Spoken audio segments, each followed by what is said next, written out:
Hello friends, कैसे हैं आप सभी। उम्मीद करती हूँ आप सभी अच्छे होंगे और घर पे पढ़ रहे होंगे। ठीक है, देखिए अब हम जो डिस्कस कर चुके थे, इससे पहले आपने मुझे यूट्यूब पे देखा होगा। इससे पहले हमने जो पढ़ा था वो हमने कहाँ तक पढ़ लिया था, साझेदारी संलेख पढ़ लिया था। हम कक्षा 12वीं का अकाउंट्स पढ़ रहे थे, उसमें हमारी जो लास्ट पॉइंट थी या लास्ट हेडिंग थी, साझेदारी संलेख थी। अब यहीं से स्टार्ट करते हैं। उम्मीद कर रही होंगी आप सभी अच्छे होंगे और पढ़े होंगे यहां तक की बातें। सबसे पहले देखते हैं साझेदारी साझेदारी संलेख। साझेदारी संलेख क्या होता है? Partnership deed. मतलब हम जब भी व्यापार करना स्टार्ट करते हैं या फिर जितने लोग होते हैं या फिर हम दो व्यक्ति हैं मिलकर क्या कर रहे हैं, एक व्यापार के बारे में सोच रहे हैं, अभी हम उसको प्रारंभ नहीं किए हैं, तो वो सारी चीजें हम क्या करेंगे, एक कॉपी में लिखेंगे। उसे हम क्या कहेंगे? साझेदारी संलेख, मतलब पार्टनरशिप डीड। पार्टनरशिप डीड कैसे हो सकता है? मौखिक भी हो सकता है और लिखित भी हो सकता है, पर ये लिखित रूप से हो तो ज्यादा अच्छा है।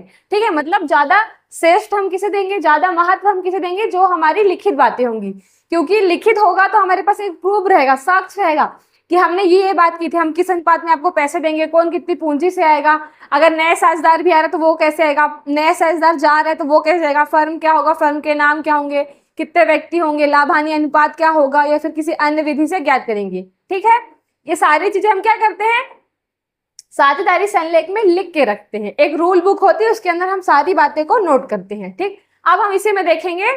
यहां तक की बातें मैंने आपको पिछली वीडियो में बता दी है। अब इस वीडियो में हम बात करते हैं साझेदारी संलेख की प्रमुख बातें।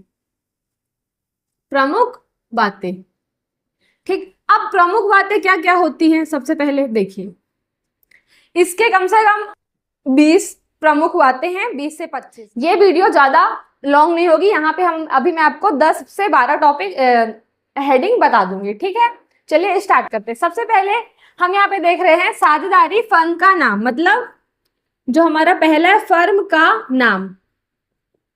अब फर्म का नाम क्या होगा? सबसे पहले तो क्या होगा, किसके द्वारा रखा जाएगा?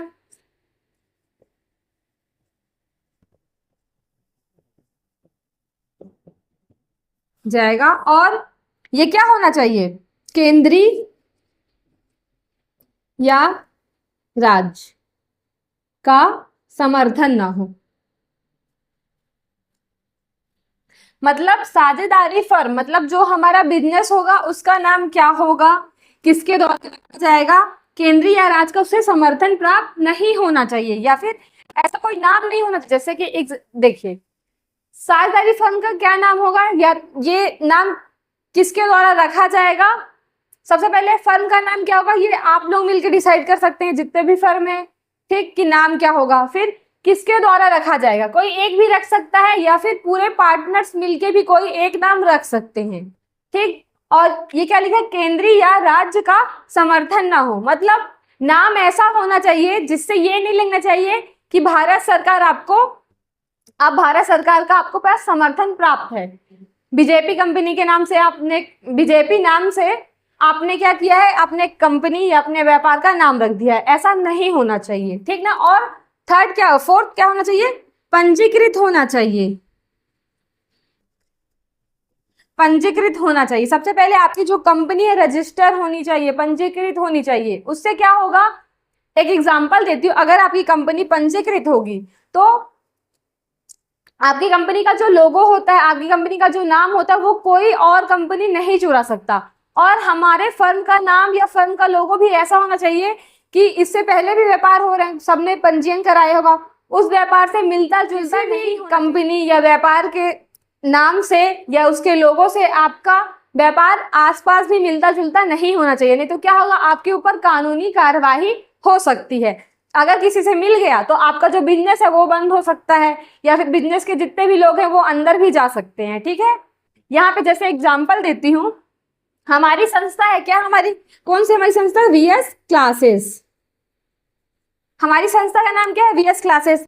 सबसे पहले ये कंपनी क्या है, हमारी कंपनी पंजीकृत है, और ये किसके द्वारा बनाई गई है, सरताज सर के द्वारा बनाई गई है। ठीक, इसका एक लोगो है। अब ये लोगो हम ही चलाएंगे, मतलब हमारे सर चलाएंगे, हम उनके अंडर में काम कर रहे हैं, तो हम इस कंपनी का, इस लोगो का, इस नाम का यूज कर सकते हैं। पर बाहरी अगर कोई व्यापार खोलेगा तो वो ना तो इस नाम का प्रयोग करेगा ना इस लोगो का। अगर वो कर रहे हैं तो हमारे जो सर हैं, डायरेक्टर हैं जो बीएस संस्था के, वो क्या कर सकते हैं, कानूनी कार्यवाही कर सकते हैं। ठीक है, तो फर्म का नाम क्या होगा, किसके द्वारा रखा जाएगा, और केंद्र राज्य की समर्थन उसे नहीं होना चाहिए। ठीक है, आपको समझ में आया? ठीक, अब यहाँ पे हम दूसरा देखते हैं, का पता।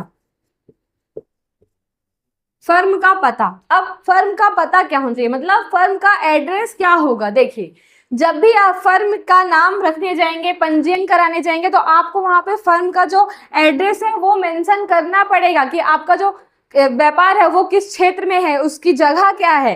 इससे क्या होगा, जब भी आप ये रजिस्ट्रेशन कराएंगे तो आपका जो लोकेशन है वो भी पंजीकृत हो जाएगा। ठीक है, जैसे हमारा ठीक है, यहां तक समझ में आ गया होगा। थर्ड देखते हैं, व्यापार क्षेत्र, व्यापार का क्षेत्र। अब देखिए, यहाँ पे देखना व्यापार क्षेत्र मतलब आप किस वस्तु का व्यापार कर रहे हैं और उस वस्तु को आप कितने प्रकार से कर सकते हैं। सबसे पहले तो यहाँ पे ये मेंशन कराना होगा आपको कि आपका जो व्यापार क्षेत्र है, सबसे पहले वस्तु कौन सी है, कपड़े का व्यापार है या चाय का व्यापार है या फिर जितनी भी चीजें होती जो वस्तु के अंदर आती हैं उसमें से कौन सा आपका व्यापार है, और उसके अंदर आप कहाँ कहाँ व्यापार करेंगे। तो 4 जगह आप व्यापार करते हैं, उसमें से आपको चुनना पड़ेगा कि आपका जो व्यापार है वो किस स्तर तक होगा। तो 4 का ये देखिए, इसमें 4 हेडिंग होती है, 4 पॉइंट्स होती हैं, 4 पॉइंट्स होते हैं। सबसे पहले स्थानीय, प्रांतीय, फिर राष्ट्रीय और एक लास्ट में अंतरराष्ट्रीय। अब देखिए, स्थानीय क्या होता है, स्थानीय का हम कैसे मतलब निकाल सकते हैं, मतलब आपका कोई छोटा मोटा व्यापार है, जैसे आप जहां रहते हैं कोई गांव में, ठीक है, कुछ लोग कहाँ रहते हैं, कस्बे में, और मान लीजिए एक शहर में। मतलब आपके शहर के अंदर जितने भी लोग हैं, आपका एक व्यापार होगा, छोटा सा व्यापार होगा। अगर गांव में है तो कोई चाय की एक दुकान मान लीजिए। अब आपके गांव में कितने लोग होंगे, ज्यादा ज्यादा 500 लोग होंगे।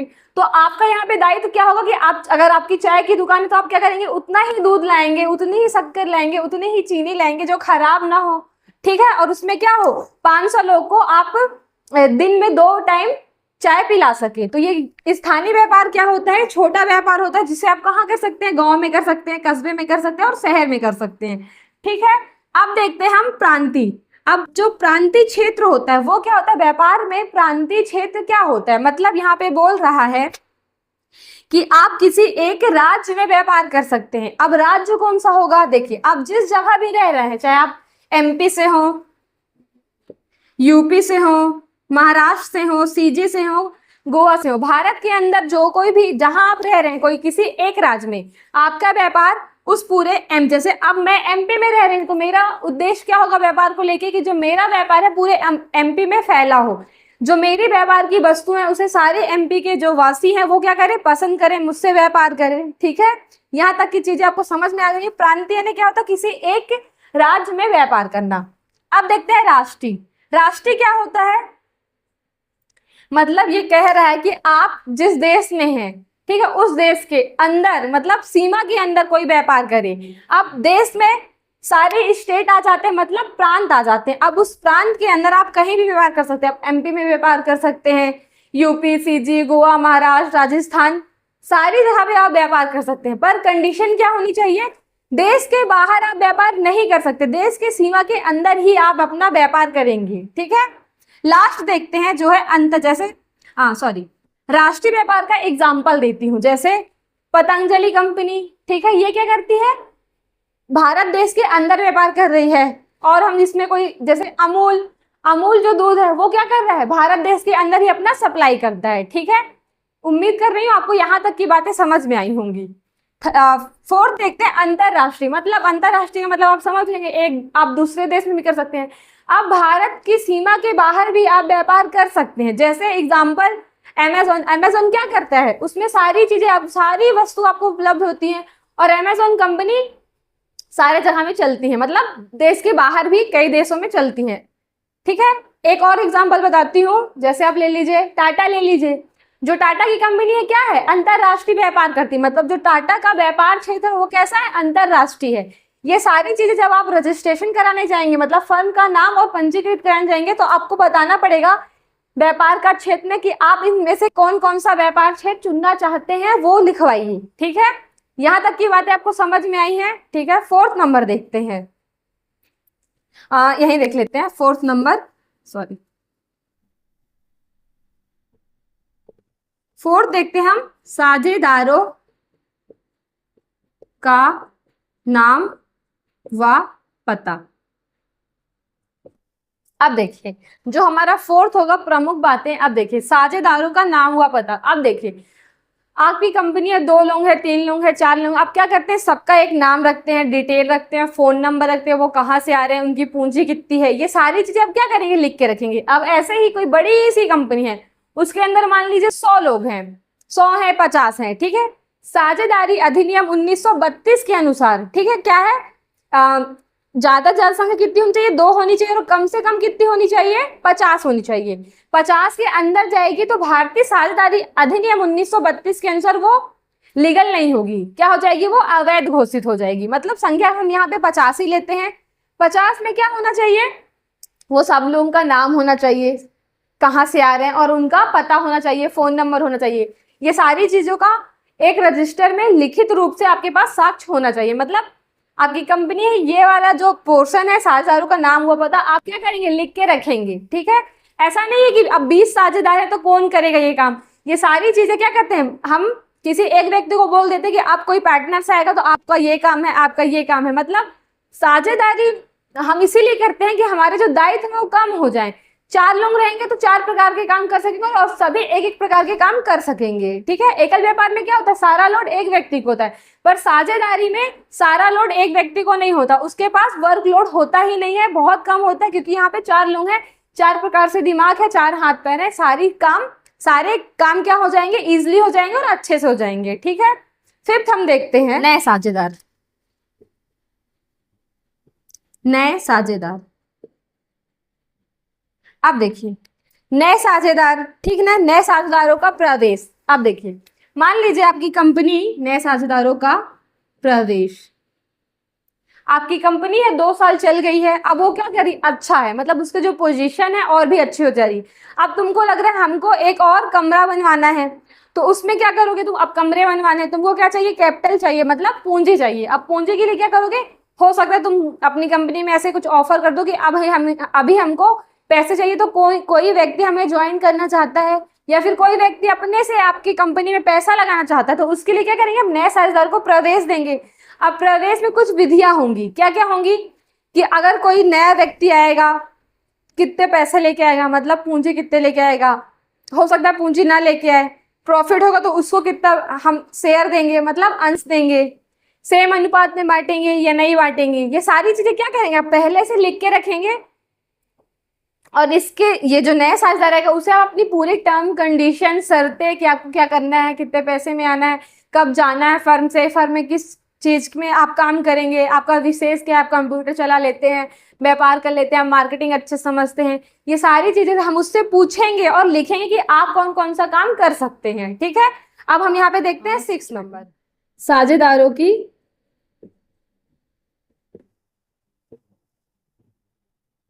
अब देखिए साझेदार हैं, सबसे पहले कौन कौन सा साझेदार कितनी पूंजी लेके आ रहा है, और फर्म की कुल पूंजी कितनी है, कुल पूंजी। देखिए यहां पे बोला गया है जो साझेदार की पूंजी होगी, सबसे पहले कि जितने साझेदार हैं, मान लीजिए यहाँ पे 20 साझेदार है, एग्जाम्पल ले लीजिए, यहाँ पे 20 साझेदार है, मतलब ये क्या है, व्यक्ति हैं, ये आपका एक व्यापार है। ठीक है, व्यापार, ये कितने हैं, 20 व्यक्ति हैं, और हर एक व्यक्ति मतलब प्रत्येक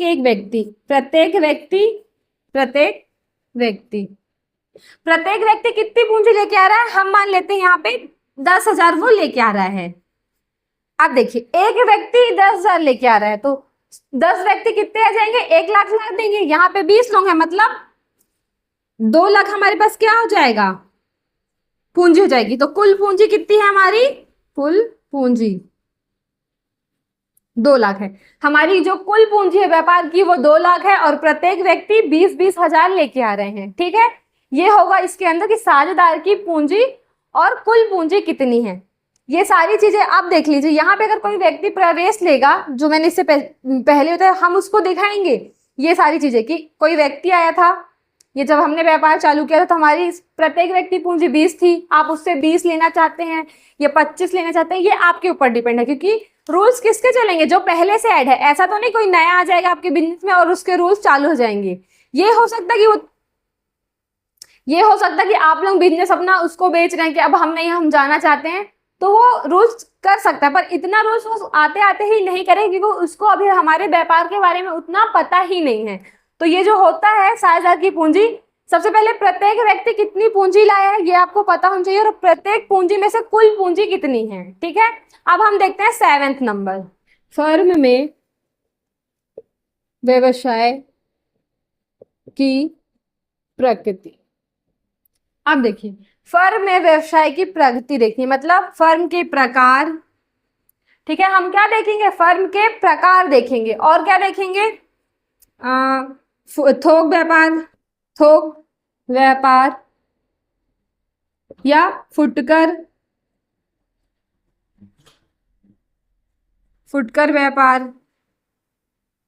व्यापार या आर्थिक स्थिति। एक और क्या देखेंगे, वस्तु। देखिए, अब हम फर्म के व्यवसाय की जो प्रगति होती है, मतलब इसके अंदर देखेंगे कि जो हमारा फर्म है वो किस प्रकार का होगा, किस नेचर का होगा। सबसे पहले उसके प्रकार देखेंगे। अब प्रकार में क्या देखेंगे कि वो किस किस टाइप से होता है। 2 टाइप से होता है, एक होता है थोक व्यापार और एक होता है फुटकर व्यापार। हम अपना व्यापार कैसा रखना चाहते हैं, एक थोक व्यापारी है कि यहाँ से सामान ला रहे हैं और किसी एक दुकान में दे रहे हैं, या फिर फुटकर किसी दुकान से अलग अलग, जैसे 10 टी शर्ट ले लिए, 10 कुछ भी ले लिए, 10 शर्ट ले लिए, 10 कुर्ती ले लिए, 10 पैंट ले लिए, तो उसे हम क्या बोलेंगे, फुटकर व्यापार। अब उसकी आर्थिक स्थिति क्या होगी, हम कितने कितने पैसे में कौन कौन सी वस्तु खरीद रहे हैं। ठीक है, फिर वस्तु, हम कौन कौन सी वस्तु खरीद रहे हैं, ये सारी चीजें किसमें आनी चाहिए, फर्म के व्यवसाय की प्रगति। मतलब जो हमारा फर्म है वो किस नेचर का है ये हमें मालूम होना चाहिए। फर्म की,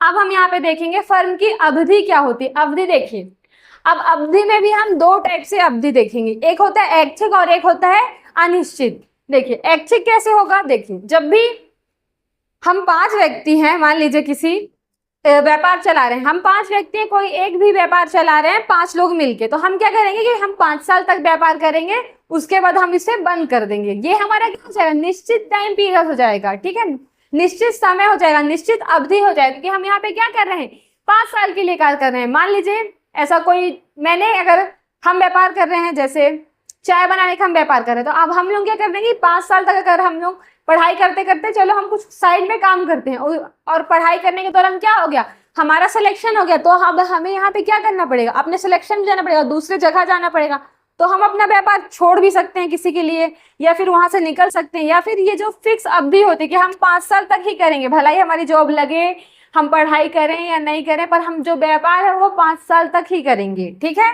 इसमें अनिश्चित में देख लीजिए, हम व्यापार आजीवन करेंगे। जितने लोग हैं, हो सकता है अगर हम कभी मर भी जा रहे हैं, कार एक्सीडेंट हो जा रही है, हमारी कभी ऐसी कंडीशन बन जा रही है कि हमें फर्म को छोड़ के जाना पड़ेगा, तो बाकी के पार्टनर्स क्या करेंगे, चलाते रहेंगे। ठीक है, क्योंकि अगर हम व्यापार के तो प्रॉफिट तो होगा, और ऐसा तो नहीं किसी एक के जाने से व्यापार रुक जाएगा। ठीक है, व्यापार कभी नहीं रुकता, ना किसी के आने से ना किसी के जाने से। 2 लोग मिलके अगर व्यापार चलाएंगे, जब तक यहाँ पे 2 लोग होंगे, साझेदार का मतलब ये 2 लोग हैं, मतलब व्यापार चलेगा। अकेला होगा तो वो फर्म अपने आप क्या हो जाएगा, खत्म हो जाएगा। 2 लोग होने चाहिए। ठीक है, हाँ, पूंजी ले लीजिए, पूंजी और पूंजी पर ब्याज। अब देखिए पूंजी क्या होती है, सबसे पहले पूंजी वो होती है आपने व्यापार में कितना पैसा लगाया है। एग्जाम्पल दी थी, प्रत्येक व्यक्ति कितने रुपए लेके आए हैं, 20 रुपए, वो उनका क्या हो गया, पूंजी हो गया। ठीक, अब पूंजी पर ब्याज क्या होगा, ये जब हम साझेदारी संलेख करते हैं तो ये सारी बात वहां पे हम मेंशन करते हैं। अगर कोई 20,000 ला रहा है, कोई 30,000 ला रहा है, या फिर किसी ने 50,000 पूंजी व्यापार में लगा दी, तो क्या करेंगे हम, क्या उस पर ब्याज देंगे, ये सारी चीजें हम क्या करेंगे, मेंशन करके रखेंगे अपने साझेदारी संलेख के अंदर। ठीक है, इसीलिए संलेख बनाना इतना इंपॉर्टेंट है, क्योंकि मान लीजिए कभी कोई व्यक्ति है, कुछ गद्दार टाइप के लोग होते हैं कि देख रहे हैं कि बिजनेस में क्या हो रहा है, एकदम प्रॉफिट हो जा रहा है, तो हम झूठ बोल देते हैं, क्योंकि हमारे पास कुछ लिखित तो होगा नहीं उसका कि हम आपको 20% की दर देंगे या फिर यहाँ पे 10% की दर से ब्याज देंगे। ये नहीं, कोई पलट गया कि नहीं नहीं आपने मुझे बोला था कि आप बराबर पूंजी दोगे, भलाई मेरी पूंजी कितनी भी कम हो आप मुझे बराबर ब्याज दोगे। इसीलिए कहा जाता है कि व्यापार करते समय हमेशा सारी चीजें क्या होनी चाहिए, लिखित रूप से होनी चाहिए। 10th नंबर देखते हैं हम, 10वां देखते हैं आहरण। आहरण एवं आहरण पर ब्याज। अब देखिए आहरण क्या होता है, सबसे पहले मैंने पिछली वीडियो में बता रखा कि आहरण क्या होता है, ड्राइंग हम इसे कहते हैं। ठीक, अब ड्राइंग क्या होता है, देखिए हम व्यापार से अपने पर्सनल यूज के लिए कोई भी वस्तु या पैसे निकाल रहे हैं तो उसे हम क्या कह रहे हैं, आहरण कहेंगे, निजी उपयोग के लिए कहेंगे। जैसे एग्जाम्पल देखती हूँ, हम फर्म से पैसे निकाल लिए, पैसे, देखिए आप व्यापार से साफ शब्दों में समझाती हूँ, एकदम साधारण में, अगर आपने व्यापार से पैसे निकाला तो उसे हम क्या कहेंगे, आहरण कहेंगे। और उसी पैसे में दिया गया ब्याज, मतलब लिया गया ब्याज, उसे हम क्या कह रहे हैं, आहरण पर ब्याज। और ये जो ब्याज की दर होगा ये सारे लोग मिलकर डिसाइड करेंगे कि कितना। मान लीजिए आप बार बार फर्म से पैसे ले रहे हैं तो उसमें क्या होगा, कंपनी को लॉस होगा, क्योंकि आप बार बार पैसे निकाल रहे हैं, बार बार आ रहे हैं, बार बार आपको कुछ पर्सनल यूज की, कुछ निजी आवश्यकता पड़ रही है, तो इसमें सारे लोग मिलकर करेंगे कि ये बार बार ऐसे कर रहे हैं। अगर कोई भी व्यक्ति फर्म से निजी उपयोग के लिए पैसा निकालेगा तो हम क्या करेंगे, उससे ब्याज भी लेंगे। ठीक है, ये होता है आहरण और आहरण पर ब्याज। ठीक, अब हम देखते हैं 11 नंबर। 11 नंबर देखते हैं क्या है, लाभ हानि। लाभ हानि अनुपात।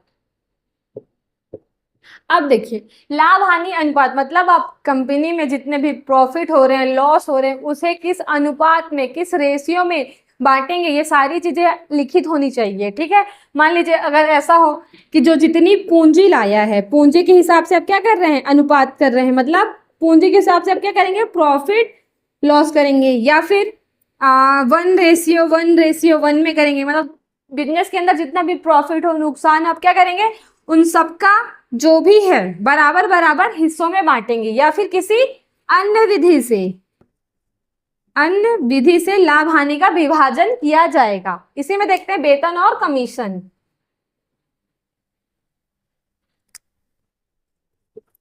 वेतन और